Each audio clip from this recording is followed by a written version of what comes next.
ಎಲ್ಲರಿಗೂ ನಮಸ್ಕಾರಗಳು. ಶಾಂಭವಿ ವ್ಲಾಗ್ಸ್ಗೆ ಸ್ವಾಗತ. ನಾನು ನಿಮ್ಮೊಟ್ಟಿಗೆ ಸಂಡೇ ವ್ಲಾಗ್ನ ನೀವೊಟ್ಟಿಗೆ ಶೇರ್ ಮಾಡ್ಕೊಳ್ತಾ ಇದ್ದೀನಿ. ಸಂಡೇ ಒಂದು ನಮ್ಮ ಅಕ್ಕನ ಕ್ಲೋಸ್ ಫ್ರೆಂಡ್ ಮತ್ತು ನಮ್ಮ ಫ್ಯಾಮಿಲಿ ಫ್ರೆಂಡ್ ಅಂತಲೇ ಹೇಳ್ಬೋದು, ಸೌಮ್ಯ ಅಂತ. ಅವ್ರ ಮನೆ ಗೃಹ ಪ್ರವೇಶ ಇತ್ತು.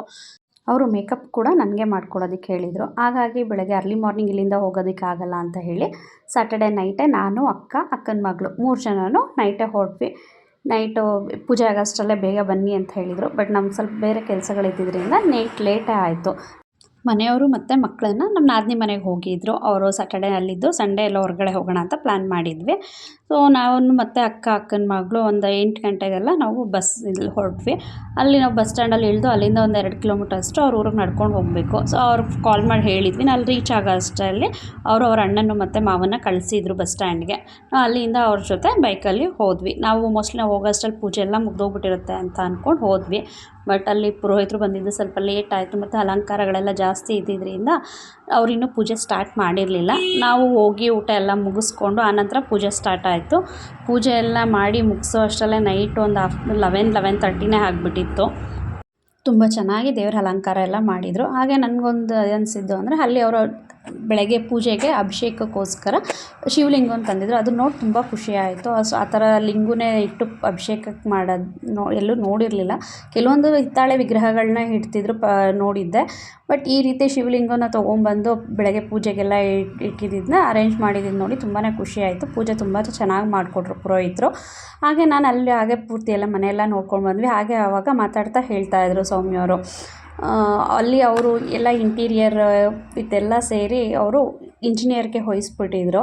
ಬಟ್ ಎಲ್ಲ ಕಡೆ ಕನ್ಸ್ಟ್ರಕ್ಷನ್ಗಳಾಗಿ ಫಿನಿಷಿಂಗ್ ಟೈಮಲ್ಲಿ, ಗೃಹ ಪ್ರವೇಶ ಟೈಮಲ್ಲಿ ಇಂಜಿನಿಯರ್ ಆಗಿರ್ಬೋದು ಅಥವಾ ಮೇಸ್ತ್ರಿಗಳು ಆ ಕೆಲಸ ಸರಿಯಾಗಿ ಮಾಡಿಲ್ಲ, ಈ ಕೆಲಸ ಸರಿಯಾಗಿ ಮಾಡಿಕೊಡ್ಲಿಲ್ಲ ನಮ್ಮ ಇನ್ ಟೈಮ್ಗೆ ಅಂತ ಬೈತಿರ್ತಾರೆ, ಮಾಡ್ಕೊಳ್ತಾ ಇರ್ತಾರೆ. ಬಟ್ ಆದರೆ ಇವರು ಇಂಜಿನಿಯರ್ ತುಂಬ ಇನ್ ಟೈಮ್ ಕರೆಕ್ಟಾಗಿ ನಮಗೆ ಮಾಡಿಕೊಟ್ರು ಅಂತೆಲ್ಲ ತುಂಬಾ ಹೊಗಳ್ತಾ ಇದ್ರು. ಕೇಳಿ ಖುಷಿ ಆಯಿತು. ಪೂಜೆ ಎಲ್ಲ ಮುಗಿದ್ಮೇಲೆ ನೈಟ್ ಮತ್ತೆಲ್ಲ ಪಾಪ ಅವರೆಲ್ಲ ಕ್ಲೀನ್ ಮಾಡ್ತಾಯಿದ್ರು. ಅಕ್ಕ ಮತ್ತು ಸೌಮ್ಯ ಪ್ಲ್ಯಾನ್ ಮಾಡಿ ಈಗೆಲ್ಲ ಕಿಚನ್ ಟ್ರೆಂಡ್ ಇದೆಯಲ್ಲ ಡೆಕೋರೇಷನ್ ಮಾಡೋದು, ಅವರು ನಾವೇ ಮಾಡ್ಕೊಳ್ಳೋಣ ಅಂತ ಪ್ಲ್ಯಾನ್ ಮಾಡ್ಕೊಂಡಿದ್ರಂತೆ. ಅದಕ್ಕೊಂದಷ್ಟು ಐಟಮ್ಸ್ಗಳನ್ನೆಲ್ಲ ತರಿಸ್ಕೊಂಡಿದ್ರು ಅವರು. ಆಮೇಲೆ ಅಕ್ಕನೂ ಮತ್ತು ಸೌಮ್ಯ ಮಾಡುವಾಗ ನಾನು ಸುಮ್ಮನೆ ಕೂತ್ಕೊಂಡು ಏನು ಮಾಡೋದು, ನಾನು ಸ್ವಲ್ಪ ಹೆಲ್ಪ್ ಮಾಡೋಣ ಅಂತ ಅಂದ್ಬಿಟ್ಟು ನಾನು ಕೂಡ ಸ್ವಲ್ಪ ಹೆಲ್ಪ್ ಮಾಡೋಕ್ಕೆ ಹೋದೆ. ಮಿಕ್ಕಿದವ್ರ ಹೆಂಗಸ್ರುಗಳೆಲ್ಲ ಆಚೆಗಡೆ ಎಲ್ಲ ಕ್ಲೀನ್ ಮಾಡಿ ರಂಗೋಲಿ ಎಲ್ಲ ಹಾಕಿ ಬೆಳಗ್ಗೆಗೆ ನೈಟೇ ಎಲ್ಲ ರೆಡಿ ಮಾಡ್ಕೊಂಡು ನೈಟೆಲ್ಲ ನಿದ್ದೆನೇ ಮಾಡಿಲ್ಲ ಯಾರೂ. ಆಲ್ಮೋಸ್ಟ್ ನಾವು ಮಲಗಿದಾಗಲೇ 2:30 ಆಗಿತ್ತು. ಅವರೆಲ್ಲ ಇನ್ನೂ ಎದ್ದಿದ್ರು, ಎಷ್ಟೊತ್ತಿಗೆ ಮಲ್ಕೊಂಡ್ರು. ಬಟ್ ಎದ್ದಾಗ ಮಾತ್ರ ನಾನು 4 ಗಂಟೆಗೆ ನಾನೇ ಫಸ್ಟ್ ಎದ್ದು ಆಗ ವೀಡಿಯೋ ಮಾಡ್ಕೊಂಡು, ನಾನು ನೈಟ್ ವೀಡಿಯೋ ಮಾಡಿರಲಿಲ್ಲ, ಎಲ್ಲ ರೆಡಿ ಮಾಡಿಬಿಟ್ಟು ಹಾಗೆ ಮಲ್ಕೊಂಡ್ಬಿಟ್ಟಿದ್ವಿ. ಹೋಗಿ ಮಲಗೋಷ್ಟರಲ್ಲಿ 2:30 ಆಗಿದ್ದರಿಂದ ನೈಟು ನಿದ್ದೆ ಎಳಿತಾ ಇತ್ತು. ಬೆಳಗ್ಗೆ 4 ಗಂಟೆಗೆ ಫಸ್ಟ್ ನಾನೇ ಎದ್ದು ಆಮೇಲೆ ಎಲ್ಲ ವೀಡಿಯೋ ಮಾಡ್ಕೊಳ್ತಾ ಅವ್ರನ್ನ ಎಬ್ಬಿಸ್ಬಿಟ್ಟು ಬಂದು ವೀಡಿಯೋ ರೆಕಾರ್ಡ್ ಮಾಡ್ಕೊಳ್ತಾ ಇದ್ದೆ. ಆಮೇಲೆ ಒಬ್ಬೊಬ್ಬರೇ ರೆಡಿಯಾಗಿ ಸ್ನಾನ ಮಾಡ್ಕೊಂಡು ಎದ್ದು ಬಂದರು.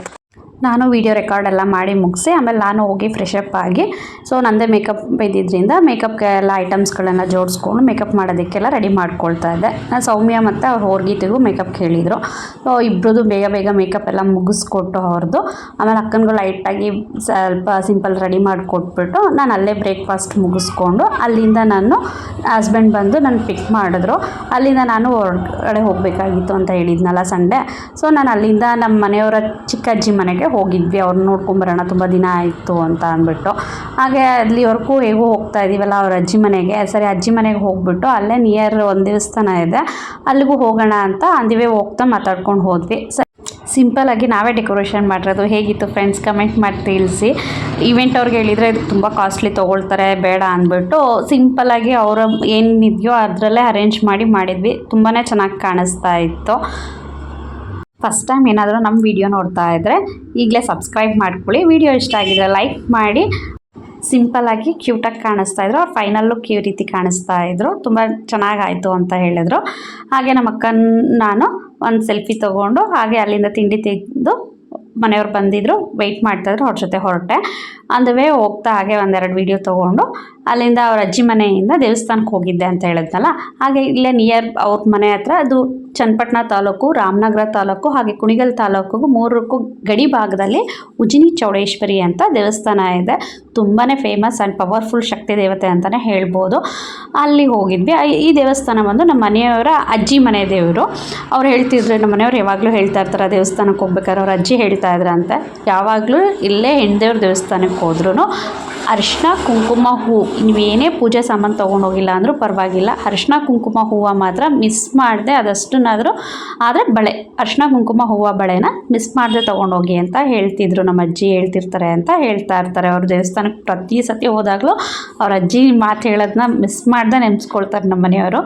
ಆ ದೇವಸ್ಥಾನದಲ್ಲಿ ತಾಯಿ ತುಂಬ ದರ್ಶನ ಚೆನ್ನಾಗಿ ಆಯಿತು. ನಾನು ಫಸ್ಟ್ ಟೈಮ್ ನನ್ನ ಮದುವೆ ಆದಮೇಲೆ ಈ ದೇವಸ್ಥಾನಕ್ಕೆ ಹೋಗಿದ್ದು. ನಾನು ಮದುವೆ ಆದಾಗ ಈ ದೇವಸ್ಥಾನಕ್ಕೆ ಹೋದಾಗಂತೂ ಆ ದೇವ್ರ ತಾಯಿ ನೋಡ್ತಾ ಇದ್ದರೆ ಎದ್ದು ಬರ್ತಾ ಇರೋ ಥರ ಕಾಣಿಸ್ತಿತ್ತು. ತುಂಬ ಎತ್ತರವಾದ ವಿಗ್ರಹ ಇದೆ.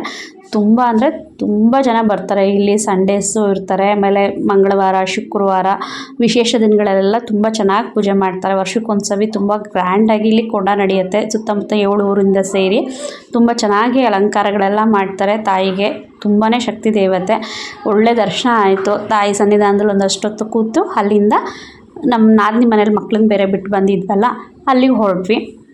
ಸಂಡೇ ಅಂತೂ ಯಾವಾಗಲೂ ಮನೇಲಿ ಒಳಗಡೆನೇ ಇದ್ದು, ಆಚೆ ಟೂ ವೀಲರಲ್ಲಿ ಹೋಗ್ತಾ ಇದ್ರಂತೂ ಬಿಸಿಲು ನತ್ತಿ ಏರಿತ್ತು. ಸಖತ್ ತುಂಬ ಅಂದರೆ ತುಂಬಾ ಬಿಸಿಲಿತ್ತು. ಮನೆಗೆ ರೀಚ್ ಆಗೋಷ್ಟು ಒಂದು 2:30 ಹತ್ತತ್ರ ಆಗಿತ್ತು. ಹೋಗಿ ಊಟ ಮಾಡಿ ಒಂದು ಸ್ವಲ್ಪ ಹೊತ್ತು ರೆಸ್ಟ್ ಮಾಡೋಣ ಅಂತ ಹೋಗಿ ಮಲ್ಕೊಂಬಿಟ್ಟೆ. ಅಷ್ಟು ಬಿಸಿಲಲ್ಲಿ ಹೋಗಿ ಬಂದು ತಲೆನೋವು ಬಂದುಬಿಟ್ಟಿತ್ತು. ಅದೇ ಯಾವಾಗಲೂ ಅಂದ್ಕೊಳ್ತೇವೆ, ಒಳಗಡೆ ಇರೋರು ಗೊತ್ತಾಗಲ್ಲ, ಇನ್ನೇನು ಸಮ್ಮರ್ ಸ್ಟಾರ್ಟ್ ಆಗಿಲ್ಲ, ಇನ್ನೂ ಚಳಿ ಮುಗಿತಾ ಇದೆ, ಇನ್ನೂ ಸ್ವಲ್ಪ ಚಳಿ ಇರೋ ಟೈಮಲ್ಲೇ ಮಧ್ಯಾಹ್ನ ಟೈಮ್ ಇಷ್ಟು ಬಿಸಿಲಿದೆ, ಇನ್ನು ಆಚೆ ಹೊರಗಡೆ ಕೆಲಸ ಮಾಡೋರು ಹೆಂಗಪ್ಪ ಕೆಲಸ ಮಾಡ್ತಾರೆ ಅಂತ ಅಂದ್ಕೊಂಡು ಬಂದ್ವಿ ಮನೆಗೆ. ಅಷ್ಟು ಬಿಸಿಲಿತ್ತು ಅವತ್ತು ಭಾನುವಾರ. ಅಲ್ಲೇ ಮಲಗಿ ರೆಸ್ಟ್ ಮಾಡಿ ಎದ್ದು ಅಲ್ಲಿಂದ ನಮ್ಮ ನಾದಿನಿ ಮನೆಯಿಂದ ಒಂದು 5:30 ಹೊರಟ್ವಿ. ಸಂಜೆ ಆಗಿತ್ತು ನಾವು ಮನೆಗೆ ರೀಚ್ ಆಗೋ ಅಷ್ಟರಲ್ಲಿ. ಮನೆಗೆ ಬಂದು ಅಡುಗೆ ಮಾಡೋ ಅಷ್ಟು ಇದು ಪೇಷನ್ಸ್ ಇರಲಿಲ್ಲ. ಫುಲ್ಲು ಏನೋ ಒಂಥರ ತುಂಬ ಟಯರ್ಡ್ನೆಸ್ ಅನಿಸ್ತಿತ್ತು. ಸೊ ಸಿಂಪಲ್ಲಾಗಿ ನೈಟ್ ಊಟಕ್ಕೋಸ್ಕರ ಒಂದು ಎಗ್ ಬಿರಿಯಾನಿ ಮಾಡಿ, ನೈಟ್ ಎಗ್ ಬಿರಿಯಾನಿ ತಿಂದು ಒಂದು ಸ್ವಲ್ಪ ಊರಿಂದ ತರಕಾರಿ ಸೊಪ್ಪು ಎಲ್ಲ ತಂದಿದ್ವಿ. ಅದನ್ನೆಲ್ಲ ಕ್ಲೀನ್ ಮಾಡಿ ರೆಡಿ ಮಾಡಿ ಇಟ್ಕೊಂಡು ನೆಕ್ಸ್ಟ್ ಡೇಗೆ ಎಲ್ಲ ಸ್ವಲ್ಪ ಪ್ರಿಪ್ರೇಷನ್ ಮಾಡಿಕೊಂಡು ಮಲ್ಕೊಂಡ್ವಿ. ಇಷ್ಟ ಆಗಿತ್ತು ಇವತ್ತಿನ ದಿನ. ಈ ವಿಡಿಯೋ ಇಷ್ಟ ಆಗಿದ್ರೆ ಲೈಕ್ ಮಾಡೋದನ್ನು ಮರಿಬೇಡಿ. ಹಾಗೆ ಮತ್ತೊಂದು ಒಳ್ಳೆ ವಿಡಿಯೋ ಒಟ್ಟಿಗೆ ಮುಂದಿನ ವಿಡಿಯೋದಲ್ಲಿ ಸಿಗೋಣ. ಧನ್ಯವಾದಗಳು.